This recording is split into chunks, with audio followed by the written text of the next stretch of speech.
Tietoisessa toimijuudessa on kyse ihmistaidoista. Olemisen laatua, itsetuntemusta ja itseluottamusta parantamalla luot paremman arjen itsellesi.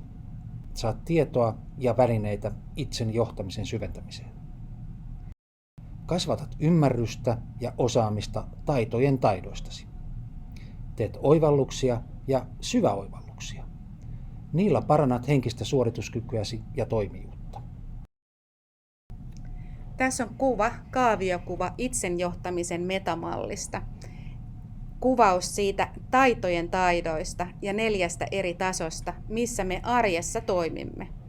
Me ollaan aina tällaisessa olemisen tilassa, ja se tila, missä me toimitaan, niin se vaikuttaa aina siihen lopputulokseen.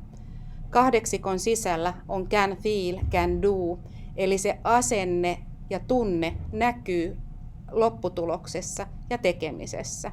Ja siinä, kuinka me voidaan johtaa itseämme ja toisia siihen parhaaseen suoritukseen.